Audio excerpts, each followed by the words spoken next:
Assalamualaikum warahmatullahi wabarakatuh. Baik Bapak Ibu dirahmati oleh Allah Subhanahu wa taala, nama saya Muhammad Damanhuri. Nama aslinya Jose Andreas Damsik. Jose Andreas itu udah nama baptis, ya, nama kesucian bagi kami. Saya dulunya beragama Katolik. Saya adalah kader kepastoran di Sumenep ini. Orang-orang Kristen sudah mulai ramai di sini. Saya mohon maaf pada Ustadz, mereka itu tidak tahu dulu saya itu Kristen mondok. Jadi waktu saya mondok di Pondok Pesantren Al-Amin itu saya Kristen, karena itulah misi Bapak Ibu. Jadi misi itu mereka semua mempelajari tentang Islam. Berbeda dengan Kristen, ya. Kalau Kristen tidak ada kewajiban, tapi kalau Katolik itu yang namanya calon pastor itu wajib bisa ngaji, wajib bisa tahu Al-Quran, harus tahu artinya, karena itulah modalnya untuk mengkristenisasi orang-orang Islam. Saya sebagai pengatur kristenisasi di Kalimantan Barat waktu itu punya misi yang besar, harus ke pondok pesantren yang modern.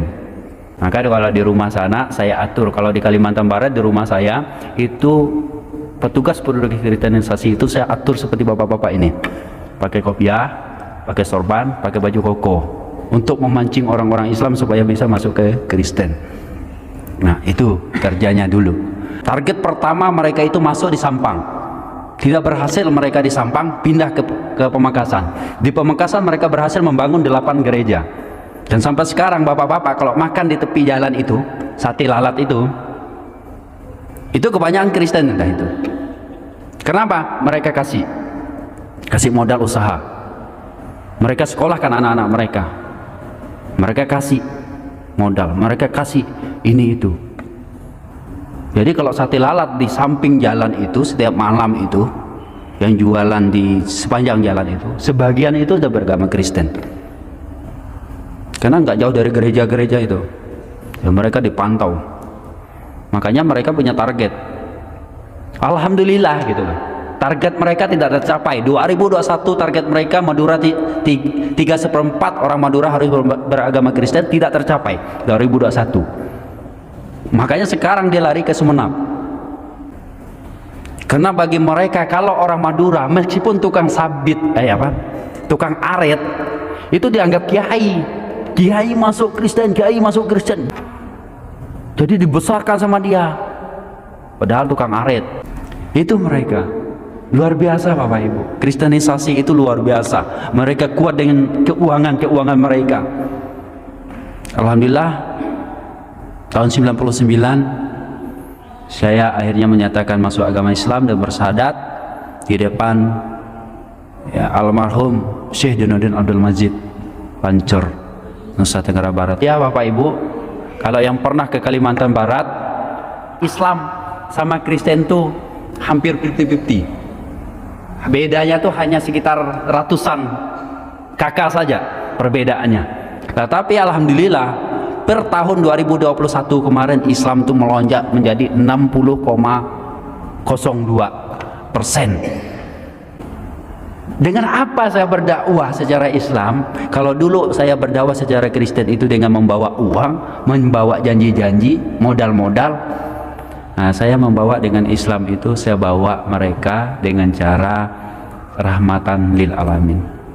Dayak itu Bapak Ibu yang dirahmati oleh Allah Subhanahu wa taala. Sekarang itu Dayak sudah 90% dari suku Dayak yang beragama Islam itu sudah 90%.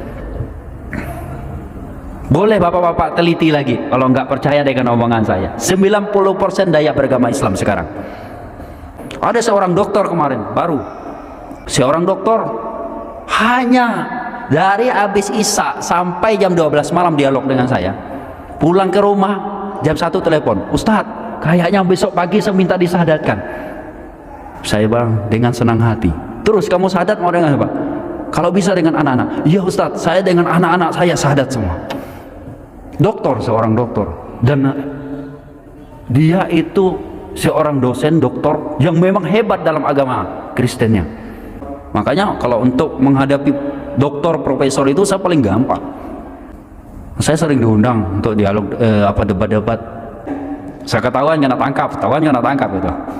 Saya ini udah berapa kali ya. Saya sering mau dibunuh Bapak Ibu, sering mau dibunuh oleh mereka, sampai mandau itu di leher sudah, kadang-kala pistol sudah di sini ya. Sudah biasa. Kami itu punya metode Pak, metode itu khusus. Sebenarnya itu metode itu dipakai di kristenisasi, karena saya sudah menguasai mereka, masih metode mereka itu saya pakai setelah saya masuk Islam. Dari 10 misi kristenisasi itu 9 saya pakai, di 9 saya pakai di misi Islam saya. Kenapa Ustaz kok ada satu nggak dipakai? Karena itu yang satu itu cara licik mereka. Laki-laki Kristen itu berusaha untuk mencari gadis-gadis yang berjilbab, gadis-gadis anak ustadz, anak kiai itu berusaha dia cari untuk dipacarin, ditidurin.